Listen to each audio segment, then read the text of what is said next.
Hormuz straight में लंबे समय से फंसे 1500 से ज़्यादा जहाज़ अब सिर्फ पेट्रोल, डीजल और एलपीजी की सप्लाई के लिए चिंता नहीं है। इन जहाज़ों के साथ समुद्र में एक ऐसा खतरा भी मंडरा रहा है जो हज़ारों किलोमीटर दूर तबाही मचा सकता है। आखिर ये खतरा कितना बड़ा है और इसे रोकने के लिए क्या किया जा सकता है? नमस्कार, मैं प्रिया श्रीवास्तव और आप देख रहे हैं न्यूज़ 18। हॉर्मुज़ स्ट्रेट दुनिया के सबसे अहम समुद्री मार्गों में से एक। लंबे समय से यहाँ जहाज़ों की आवाजाही बाधित होने से इसका असर तेल, गैस और वैश्विक व्यापार पर पड़ रहा है।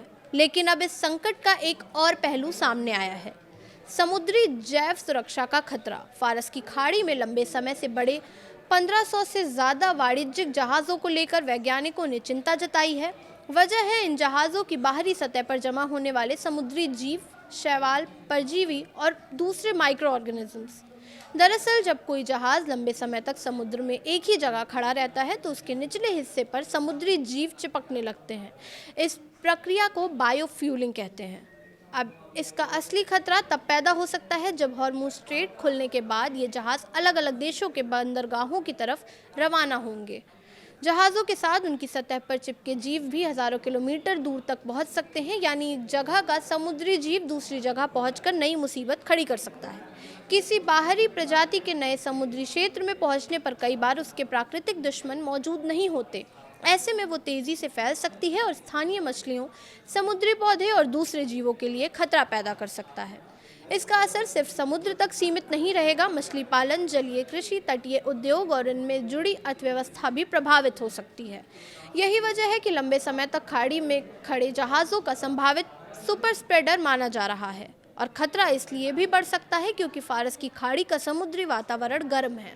गर्म पानी कई समुद्री जीवों के लिए अनुकूल परिस्थितियां पैदा करता है, यानी जहाज़ जितने लंबे समय तक खाड़ी में खड़े रहेंगे उनकी सतह पर जैविक सामग्री जमा होने की संभावना भी बढ़ सकती है। बताया जाता है कि फारस की खाड़ी में पहले से 50 से ज़्यादा गैर मूल समुद्री प्रजातियां मौजूद हैं। ऐसे में यहाँ लंबे समय से रुके जहाज़ों की एक साथ आवाजाही शुरू होने पर जैव सुरक्षा की चुनौती और बढ़ सकती है। अब सवाल है, हॉर्मुज़ को लेकर चिंता इतनी ज़्यादा क्यों है? दुनिया में कुछ समुद्री रास्तों को चोक पॉइंट कहा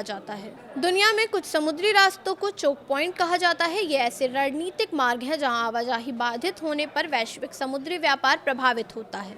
स्वेज नहर में 2021 की घटना और पनामा नहर में सूखे की स्थिति ने दिखाया है कि किसी महत्वपूर्ण समुद्री मार्ग की रुकावट कितनी बड़ी समस्या बन सकती है। लेकिन हॉर्मुज़ में चिंता का नया पहलू है, जहाज़ों का लंबे समय तक एक ही समुद्री क्षेत्र में खड़े रहना। अब सवाल है कि इस संभावित खतरे को लेकर इसकी रोकथाम कैसे की जाए। एक्सपर्ट्स के मुताबिक हॉर्मुज़ क्षेत्र से निकलने वाले जहाज़ों की जांच ज़रूरी है।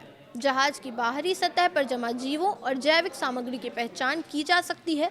ज़रूरत पड़ने पर जहाज़ की अंडर वाटर सफाई भी की जा सकती है, लेकिन यहाँ भी सावधानी बेहद ज़रूरी होगी, क्योंकि अगर सफाई के दौरान जहाज़ से निकली जैविक सामग्री सीधे समुद्र में चली गई तो समस्या कम होने के बजाय और बढ़ सकती है। इसके अलावा ईडीएनए यानी पर्यावरणीय डीएनए तकनीक भी मददगार हो सकती है। समुद्री पानी के नमूने की जांच करके संभावित बाहरी प्रजातियों की मौजूदगी का पता लगाया जा सकता है।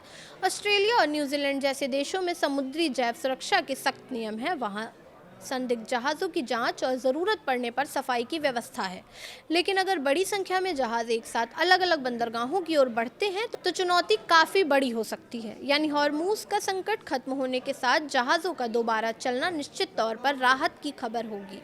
लेकिन निगरानी सिर्फ तेल और गैस की सप्लाई पर नहीं करनी होगी। नज़र इस पर भी रखनी होगी कि इन जहाज़ों के साथ कौन कौन से समुद्री बिन बुलाए मेहमान दुनिया के दूसरे हिस्सों तक पहुंच रहे हैं, क्योंकि एक आक्रामक समुद्री प्रजाति अगर नए इलाके में जम गई तो इसे नियंत्रित करना मुश्किल और महंगा हो सकता है।